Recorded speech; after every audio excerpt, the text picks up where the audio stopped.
38장 1절 보시면 그 후에 유다가 자기 형제들로부터 떠나 내려가서 아둘람 사람 히라와 가까이 하니라.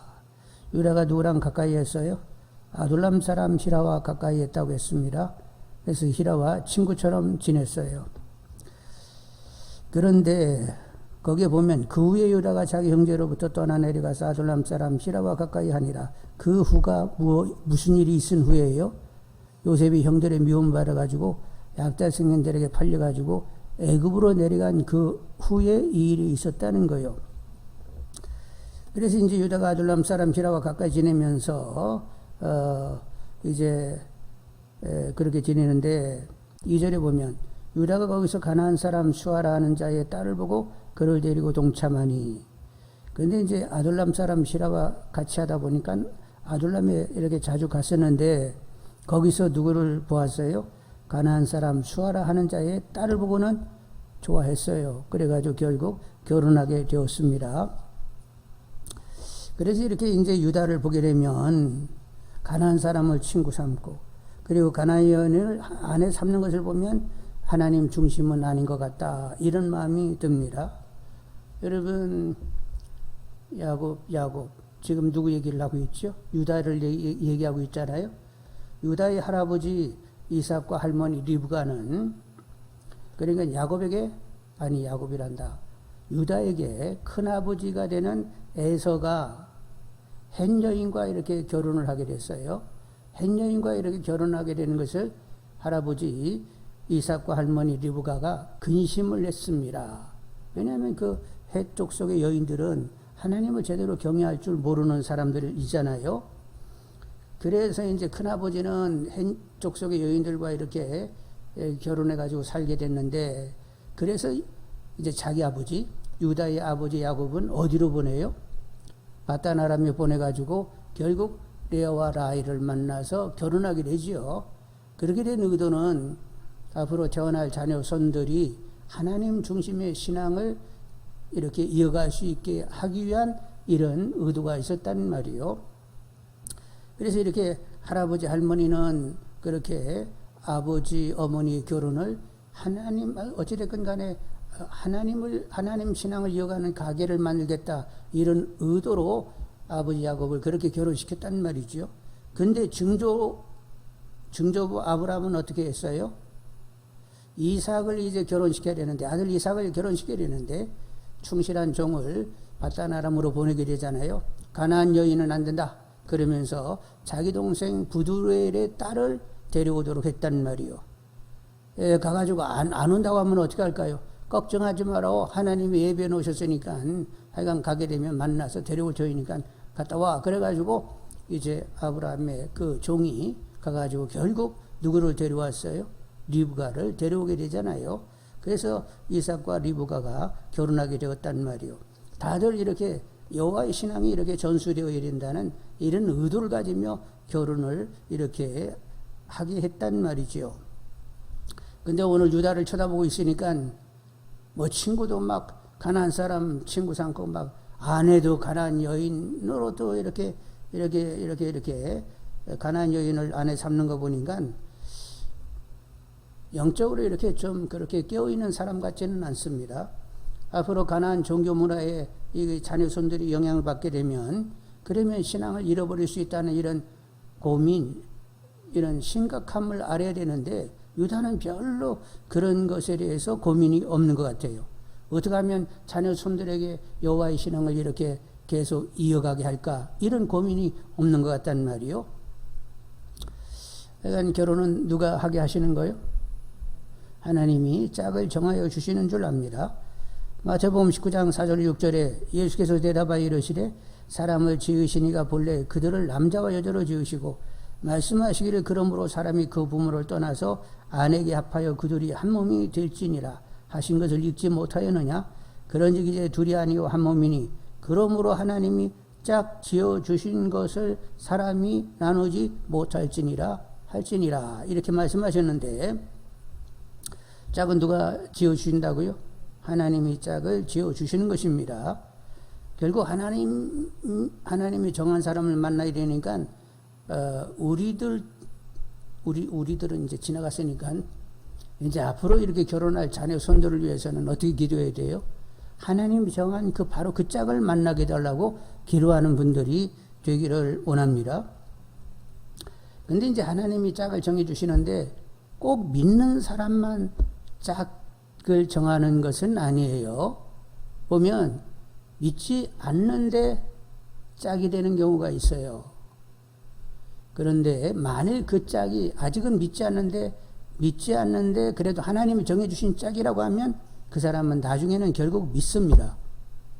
네? 하나님이 정해주신 짝이라고 하면 지금 당장은 안 믿어도 결국은 믿게 된단 말이요. 이제 그런 사례들을 보게 되는데 대개 이제 남자들이 결혼을 하게 되면 당신 믿지 않으면 결혼 못해요. 그래가지고 이제 교회를 나오기를 시작을 한단 말이요. 그런데 신앙생활을 하게 되고 그리고 나중에 보면 아주 큰실한 이런 신앙이 돼가지고 교회에 아주 귀한 일꾼으로 이렇게 쓰임받는 경우들을 본단 말이요. 시작은 어떻게 했어요? 믿지 않고 그냥 결혼하려고 믿겠다고 하면서 이렇게 이제 나오게 되는데 나중에 시간이 지나고 보면 어쩌면 그렇게 잘 믿는지 참, 야, 하나님의 섭리가 대단하시다. 이런 생각이 드는 경우들이 있단 말이요. 하여간 짝은 누가 정하신다고? 하나님이 정하시는 거니까, 하여간 하나님이 정한 짝을 만나게 해주세요. 정한 짝을 만나게 해주세요. 결혼할 사람은 그렇게 기도해야 되고, 그리고 믿음의 반열이 계속 이어져 갈 수 있도록 해주시라고 기도할 줄 아는 분들이 다 되기를 원합니다.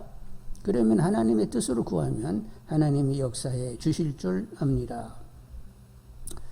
그런데 이제 오늘 유다 씨를 보니까 그런 생각이 없어요. 그 하여간 보겠습니다. 3절로 7절을 보겠습니다. 3절로 7절. 3절로 7절 같이 읽으면 그가 임신하여 아들을 낳음에 유다가 그의 이름을 에리라 하니라. 그가 다시 임신하여 아들을 낳고 그 이름을 오나니라 하고 그가 또다시 아들을 낳고 그의 이름을 셀라라 하니라. 그가 셀라를 낳을 때 유다는 거십이 있었더라. 유다가 장자 엘을 와여 아내를 데려오니 그의 이름은 다말이라. 유다의 장자 엘이 여호와 보시기에 악함으로 여호와께서 그를 죽이신지라. 근데 이제 유다가 장자 엘을 와여 아내를 데려왔는데 그의 이름은 다말이라는데 다말도 가나안 여인이요. 그러니까 며느리도 가나안 여인 취했어요. 근데 7절에 보니까 유다의 장자 엘이 여호와 보시기에 악함으로 여호와께서 그를 죽이신지라. 왜 엘은 죽어야만 했는가 이런 생각을 하게 되는데 여호와 보시기에 악했다고 하는데 어떻게 악했을까 이런 생각을 하는데 가나안 땅에 살다 보니까 가나안은 아스토롯이라는 여신을 섬기고 있었잖아요. 그리고 그 신전에는 이렇게 공적으로 인정된 창기들이 있습니다. 그러니까 예배 드리러 오는 남정네와 몸을 섞는 사람들이 있는데 그것도 예배 행위의 한 가지로 이렇게 봐준단 말이요. 그래서 예배 드리러 와서 그렇게 관계를 맺는단 말이요. 그러다 보니까 가나안 땅은 음란했어요. 근데 이렇게 공창들하고 공적으로 인정된 이런 창녀들하고 그러니까 봉사자들이죠. 이렇게 그 나름 신전에서 봉사하는 여인들과 관계를 갖는데 이렇게 성적으로 기본 문란하다 보니까 이것이 이제 점점 동성애로 번지게 되고 수간, 짐승과도 관계하는 이런 분위기가 가나안에 있었단 말이요. 그래서 엘이 죽게 된 것은 이렇게 가나안의 신을 섬기고 그리고 공창과도 관계하고 이렇게 동성애 수간 이런 식으로 하나님께 범죄하여서 죽임을 당하지 않았겠느냐 이런 생각을 하게 되는 거지요. 그래서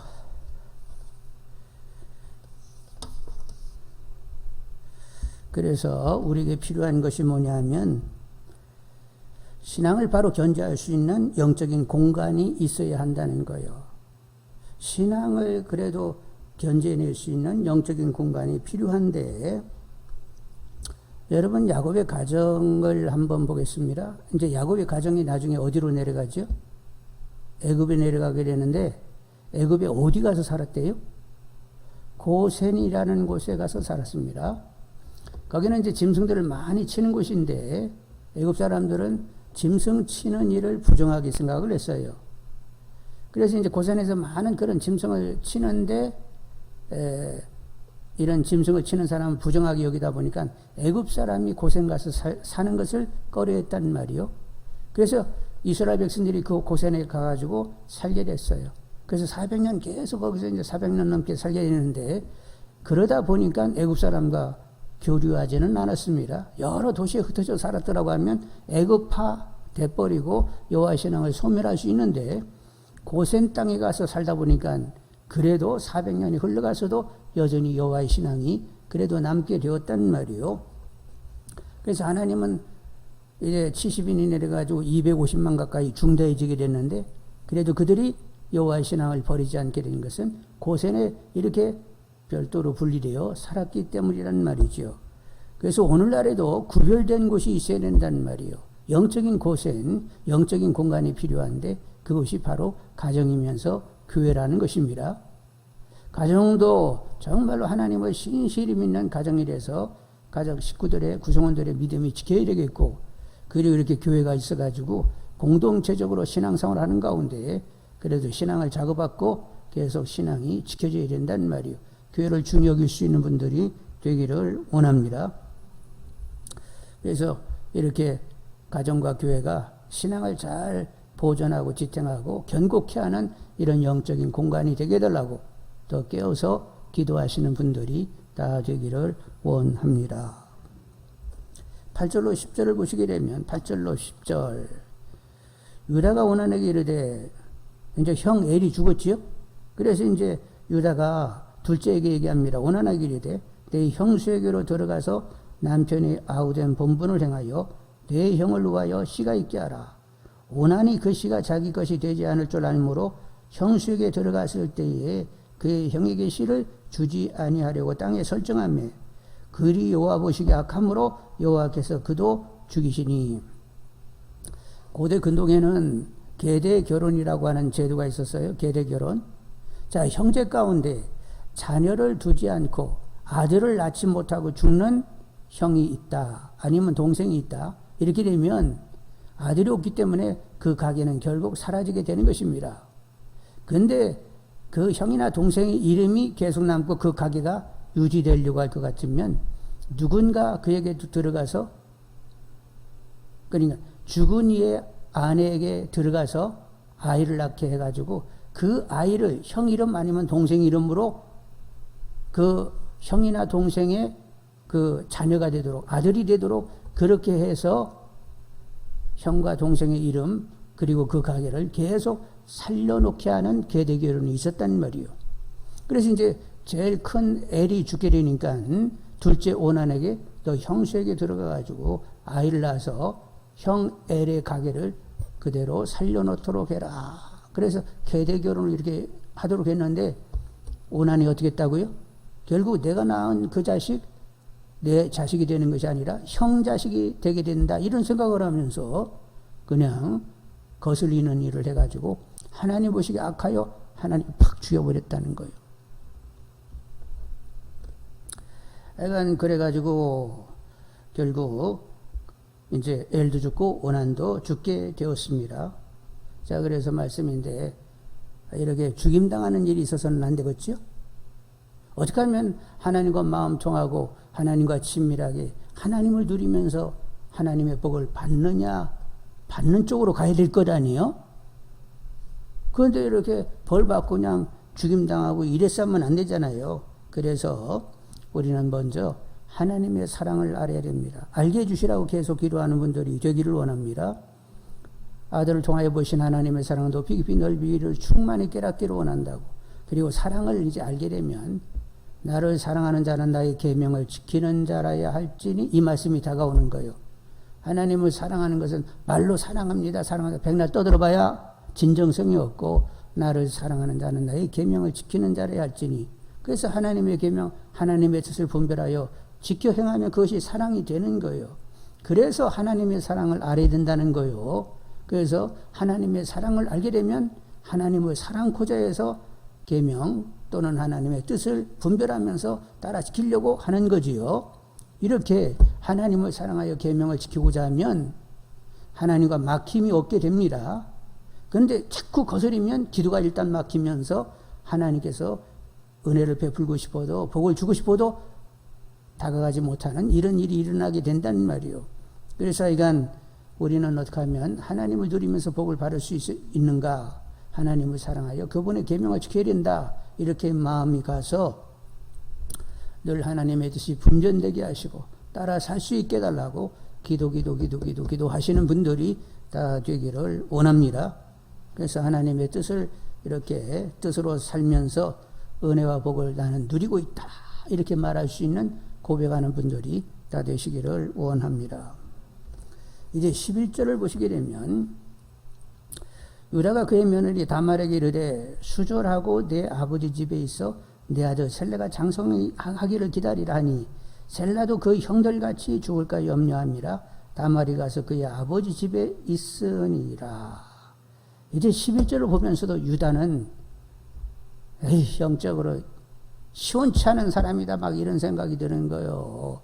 왜 다말을 친정집에 가가지고 내내 있으라는 거예요. 그러면서 친정집으로 보낸 이유가 뭐냐면 내 아들 셀라가 장성하기를 기다리다 내 아들 셀라도 그 형들같이 죽을까 염려함이로다.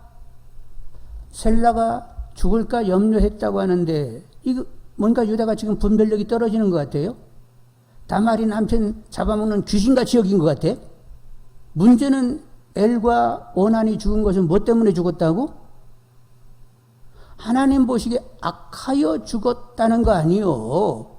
그러면 셀라를 보면서 셀라에게 집중적으로 그 아이를 관리하여 여호와 보시기에 선하도록 만들어내는 것이 그게 중요한 거지요? 그러면 엘과 오난이 하나님 앞에 범죄하여 죽임을 당했으면 너는 하나님 앞에 의로워야 되고 탁 하면서 그 셀라에게 의롭게 살도록 이렇게 그렇게 집중적으로 그 아이를 관리해야지. 왜 셀라는 내버려두고 누구를 내쫓아?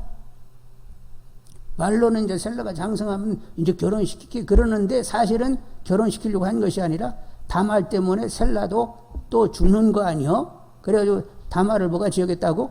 남편 잡아먹는 귀신같이 여기면서 친정으로 보냈다는 것 아니요? 이런 일을 보면서 야 이거 유다 진짜 이거 어떻게 이렇게 거지 같은 믿음이 막 이런 마음이 드네요. 저는. 여러분은 어떻게 생각했어요? 유다의 후손 가운데 이제 다윗 왕이 출생하잖아요. 예수님의 족보가 이제 이 유다와 관련해 가지고 다 만들어지지. 그리고 유다가 넷째. 첫째는 루벤이고 그다음에 시몬, 레위, 다음에 유다인데. 근데 여러분 이렇게 이렇게 아들들이 이제 12명 있는데 그 중에 이 네 번째 유다가 영적인 장자권을 갖게 된단 말이요. 근데 지금까지 이렇게 보니까 친구 가나안 사람 삼어, 아내 가나안 여인 취하여, 또 며느리도 가나안 여자를 취하고, 그리고 이제 셀라를 대할 때에 형들이 죽은 것이 하나님 보시기에 악해가지고 죽었으니까 너는 의롭게 살아야 된다. 이렇게 관리가 되는 것이 아니라 그런 일은 신경 쓰지 않고 다말만 쫓아내? 이런 멍청한 이런 인간이 어떻게 다윗의 조상이 되면서 예수 족보에 올리는 명예를 가졌는지 모르겠네. 아이 짜증나 죽어 지금.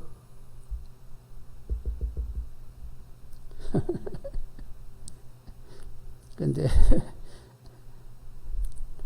우리는 다 똑같아요. 우리도 하나님 앞에는 죄인이고 원수고 혐오의 대상이고 진노의 대상일 뿐이요. 그런데 하나님은 누군가를 택하여 나 은총 베풀 거야. 그러면 베풀어 지는 것이고 받게 된다니까. 그러니까 우리 어떠하고는 아무 상관도 없고 하나님이 좋아 명예롭게 다윗의 조상이 되게 하고 예수의 족보에 네 이름을 올려줄게. 그럼 올라가는 거요. 그걸 뭐 어떻게 따질 게 뭐 있어요? 다 똑같이 문제인들이요, 죄인들이요, 예?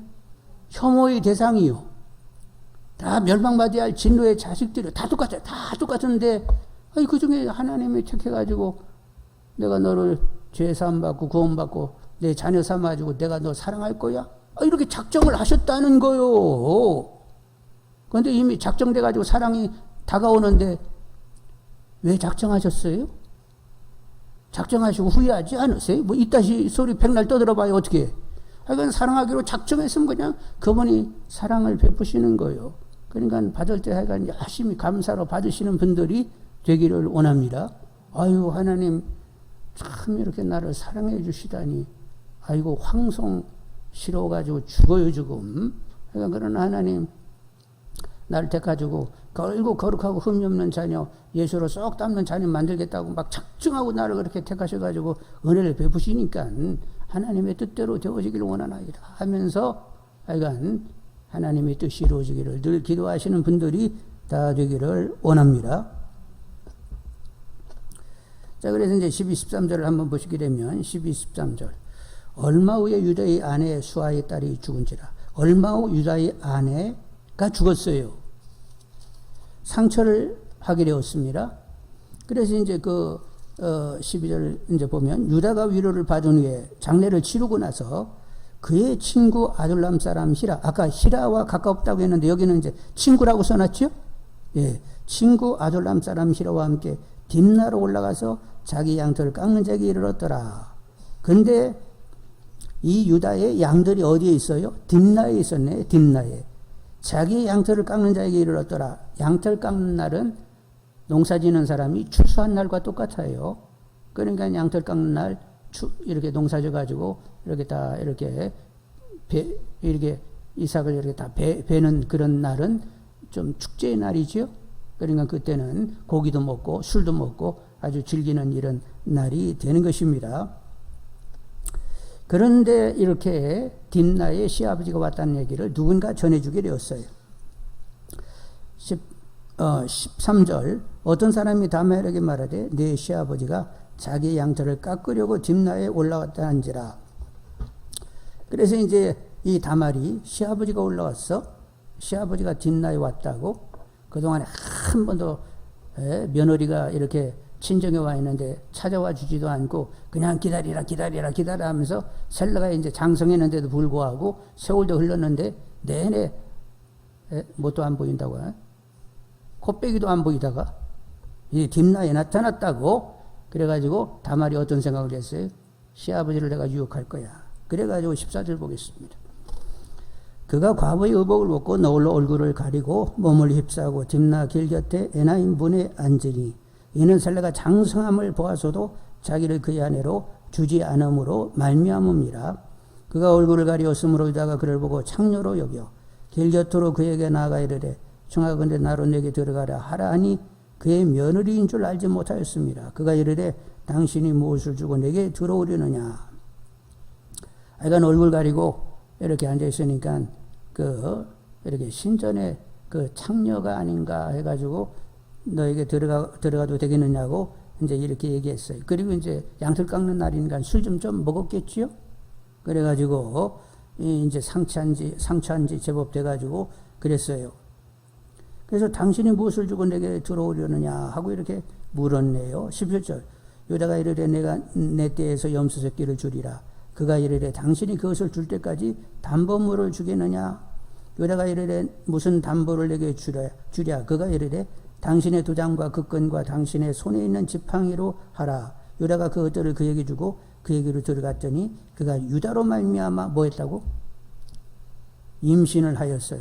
어떻게 또 이렇게 임신이 그냥 그날 됐단 말이요. 19절 그가 일어나 떠나가서 그 너울을 벗고 과부의 의복을 도로 입으니라. 유다가 그 친구 아둘람 사람이 손에 부탁하여 염소 새끼를 보내고 그 여인의 손에서 담보물을 찾으려 하였으나 그가 여인을 찾지 못한지라. 그가 그곳 사람이 물어 이르되 길곁 에나임에 있던 창녀가 어디 있느냐. 그들이 이르되 여기는 창녀가 없느니라. 유다가 직접 나서지 못하고 아둘람 사람 친구에게 가가지고 염소 새끼 주고 내 물품을 좀 다 찾아와 주라 그랬는데 가가지고 이렇게 물어봤더니 이 동네는 창녀가 없다는 거요. 그래서 22절 그가 유다에게로 돌아와 이르되 내가 그를 찾지 못하였고 그곳 사람들이 이르기를 거기에는 창녀가 없다 하더이다 하더라. 유다가 이르되 그로 그것을 가지게 두라. 우리가 부끄러움을 당할까 하노라. 내가 이 염소 새끼를 보냈으나 그대가 그를 찾지 못하였느니라. 결국 이제 물품을 찾아오지 못하게 됐어요. 괜히 돌아다녀봐야 창녀도 없는데 창녀 소리 하면 뭔가 하여간 찾는 사람이 더 위신이 안 선단 말이요. 그래가지고 결국 찾지 못하고 말게 됐는데 24절 몇 달 후에? 석 달쯤 후에 그런 관계를 가지고 석 달쯤이 지났는데 어떤 사람이 유다에게 일러 말하되 내 며느리 다말이 행음하였고 그 행음함으로 말미암아 임신하였느니라. 유다가 이르되 그를 끌어내 뭐라고? 불사르라고 할 때 열불이 났어요, 안 났어요? 유다가? 불사르라고 하는 거 보니까 열불이 난 것 같아. 그래가지고 막, 불살라, 그러면서 막, 예? 승질내 가면서 그랬단 말이요. 그래서 25절. 여인이 끌려나갈 때 사람을 보내어 시아버지에게 이르되 이 물건 임자로 말미암아 임신하였다. 이제 끌려가면서 사람을 보냈어요. 시아버지에게. 사람을 보내가지고 보내면서 뭐를 다 보냈어요? 도장과 끈과 지팡이를 가지고 빨리 시아버지를 찾아라. 그리고 이 사람 때문에 임신했다고 얘기해라. 그래가지고 이제 가가지고 이제 보낸 사람이 가지고 이 도장하고 이 끈하고 이 지팡이 임자가 때문에 임신을 했다니 다말이. 그래서 26절 유다가 그것을 알아보고 이르되 그는 나보다 옳도다. 내가 그를 내 아들 셀라에게 주지 아니하였음이로다 하고 다시는 그를 가까이 하지 아니하였더라. 계대 결혼이 이루어져야 되잖아요. 셀라가 장성했으니까 약간 형수하고 관계 가지고 엘의 가게를 살려내야 되는데 그 일을 유다가 막았기 때문에 결국 다말이 이렇게 나를 유혹해서 결국 아이를 낳았구나 이렇게 이제 생각이 가가지고 약간 그녀가 옳다 여기면서 그러나 그 다음 속편은 가까이 하지는 않았다는 거예요. 27절 해산할 때 보니 아기가 몇이요? 또 쌍둥이가 또 태어나네. 쌍둥이가 28절 해산할 때 손이 나오는지라 산파가 이르되 이는 먼저 나온지라 하고 홍색실을 가져다가 그 손에 메었더니 먼저 나오네. 근데 손부터 나오면 안 되지요? 머리부터 나와야 되는데 손부터 나오네. 그래도 하여간 먼저 나온 녀석이라고 이게 손가락에다가 홍색실을 이렇게 묶어줬어요. 그 손을 도로 들이며 그의 아우가 나오는지라 산파가 이르되 내가 어찌하여 터트리고 나오느냐 하였으므로 그 이름을 베레스라 불렀더라. 이제 둘째가 먼저 나오고 첫째는 들어갔다가 그 다음 따라 나오게 되었어요. 그의 형 그 손에 홍색실을 이는 자가 뒤에 나오니 그의 이름은 세르라 불렀더라. 그래서 유다를 보고 있으니까 친구도 가난한 사람, 아내도 가난한 사람, 며느리도 가난한 사람, 그리고 또 창기와 몸도 섞고 싶어 하는 유다.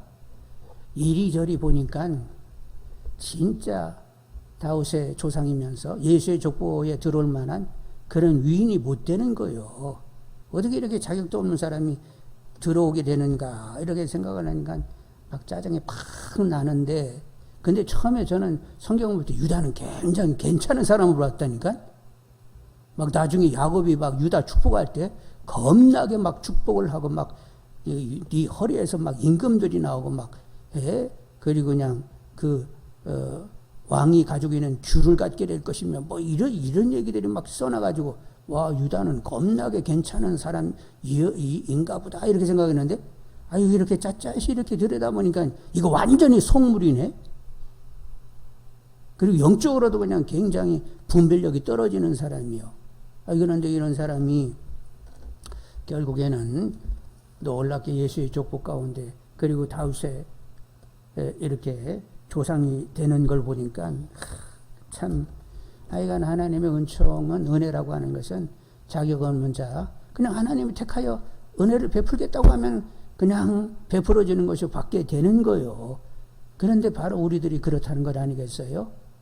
정말로 죄인이면서 혐오요 진노의 대상이요 일고의 가치도 없는 다 지옥불에 그냥 다 던져버려야 되는데 어떻게 우리는 이렇게 하나님이 택해가지고 죄사함 받고 하나님의 자녀가 되게 하시고 그리고 막 성령으로 말미암아 부어지는 사랑으로 부어내셔가면서 변하기 진짜 힘든 이 강팍한 우리를 막 변화를 주어서 부드럽게 하며 그래도 하나님께 반응하는 자녀가 되도록 그렇게 인내하시면서 막 애를 쓰시면서 막 그렇게 변화를 주시는 것을 보니까 하여간 유다같이 멍청한 친구도 그렇게 명예롭게 됐는데 우리같이 힘든 사람도 하나님께서 그렇게 사랑으로 품어내시면서 변화를 주시니 하여간 감사하고 하여간 하나님이 뜻한 바대로 변화주고 싶은 대로 하여간 저도 변화를 받고 싶으니까 하여간 변화 주시라고 계속 깨어서 기도하는 우리 모두 다 되기를 원합니다. 그래서 거룩하고 흠없는 자는 누구로 사는 자네요? 나로 살지 않고 주님으로 사는 자입니다. 그래서 예수 향기 날리면서 하나님의 이름을 높이는 하나님의 덕을 드러내는 귀한 하나님의 자녀들이 다 되시기를 원합니다. 자, 아까 두 아이가 태어났다고 했죠? 근데 누가 둘 중에 그 예수의 족보에 오르지요? 첫째일까요? 둘째일까요? 첫째가 아니고 둘째가 또 족보에 오르게 됩니다. 그래서 베레스가 이제 또 족보에 오르게 된단 말이요. 그러니까 하나님께서 정하면 그렇게 가는 거요. 그러니까 베레스가 하나님의 은총을 받게 되었습니다. 자, 가나안 여인 다말도 이렇게 하여간 사연은 복잡하지만 사연은 별로 그렇게 깨끗하고 뭐 맑고 밝은 것도 아니지만 하여간 뭔가 불편한 이런 사정이지만 그래도 그 여인도 명예롭게 다윗의 조상이 됐고 예수님의 족보에 들어오는 명예를 얻게 되었단 말이요. 그래서 우리는 영적으로 누구의 후손이라고 얘기할 수 있어요? 우리가 다말의 후손이요. 네? 영적으로 우리도 다말의 후손이라니까요. 그러니까 남 얘기같이 보지 말고 우리의 이렇게 조상님께서 이렇게 가난안 여인이지만 이렇게 들어와 가지고 이 족보 가운데 들어오게 됐네. 우리가 다말의 후손이라고 얘기하는 것은 예수님의 족보 가운데 다말이 이름이 있는데 우리는 예수 안에 들어왔잖아요. 예수와 연합되는 순간 예수의 족보에 있는 그 믿음의 조상들이 우리들의 조상이 된 거예요. 우리는 그들의 후손이 된 것입니다. 영적으로.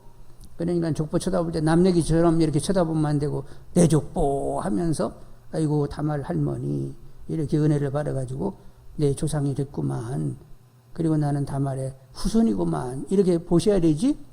자, 한번 물어보겠습니다. 지금까지 남 얘기 같이 봤다? 우리 할머니 같이 봤다? 어느 쪽이요? 자, 한번 손 한번 들어볼까? 남 얘기처럼 봤다. 우리 할머니로 봤다.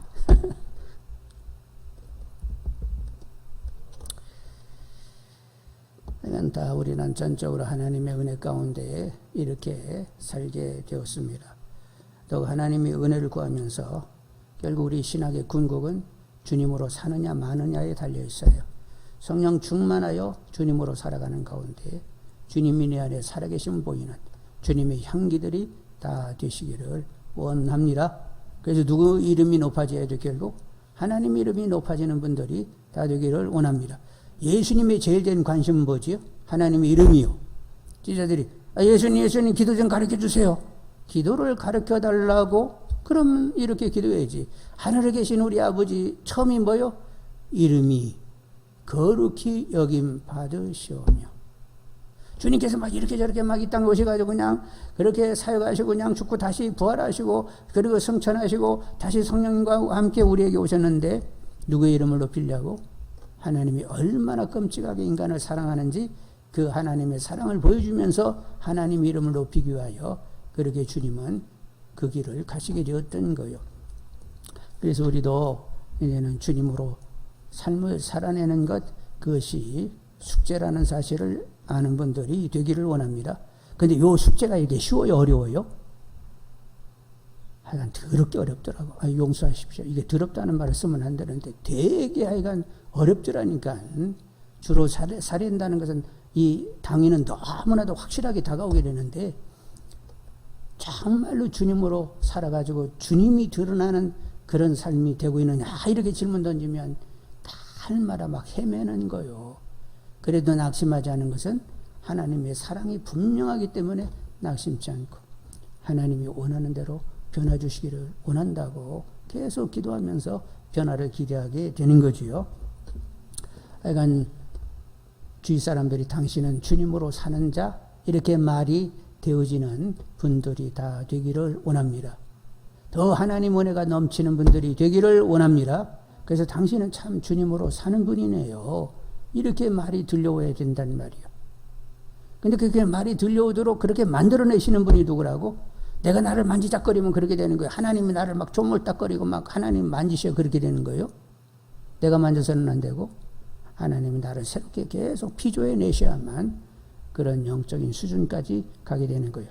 우리 믿음의 조상들 그리고 막 사도들 다 보니까 막 자기들이 애쓰고 힘써가지고 막 밥 안 먹고 물 안 먹고 막 기도하고 막 이렇게 해가지고 됐다는 거요. 날마다 엎어지고 자빠지고 눕고 그냥 헤매는데 하여간 주님의 기도가 있고 성령이 강력으로 역사하셔서 그렇게 변화를 주셔서 나의 나름이 하나님 은혜라고 외쳤다는 거예요. 인간 스스로는 아무 일을 할 수가 없어요. 인간 하나님의 은혜로 말미암아 정말로 주님처럼 살게 해달라고. 예수님도 나사렛 예수 성령과 기름으로 물부터 타셔가지고 두루 다니며 착하리를 행하시고 그리고 병든 사람을 고치고 귀신을 다 쫓아내셨는데 이는 하나님이 저와 함께 하심이라. 결국 예수님이 있다는 거예요. 하나님이 있다는 거예요. 하나님이 다 예수 안에서 그 일을 이뤘다는 거예요. 그래서 우리도 내가 하는 것이 아니라 주님이 내 안에서 다 이루었다.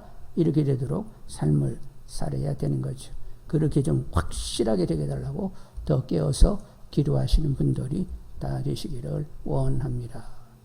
그래서 우리를 딱 보는 순간 누구 생각해야 된다고?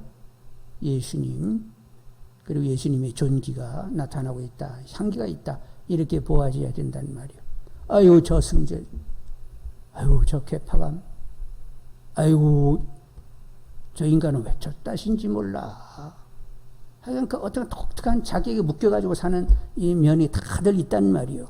근데 자기를 벗어야 된단 말이죠. 그러려고 하면 오직 성령 충만에는 답이 없어요. 그러니까 성령 충만케 하셔서 주님을 드러내며 하나님 이름을 높이는 하나님의 자녀가 되게 해달라고 끊임없이 죽을 때까지 기도하시는 분들이 다 되시기를 원합니다. 유다같이 이렇게 짜증나는 인간이 어떻게 다윗의 조상이 되고 예수의 족보에 명예롭게 이름이 들어왔는지 모르겠는디 하여간 하나님의 은혜를 입은 것은 분명합니다. 하여간 하나님의 은혜를 입게 되면 진짜 짜증나고 별 볼 일 없는 사람도 존귀하고 거룩하게 하나님의 이름을 높일 수 있게 되는 것입니다. 그러니까 그런 줄 알고 더 깨어서 기도하시면서 변화 주실 것을 확신하는 분들이 다 되시기를 원합니다.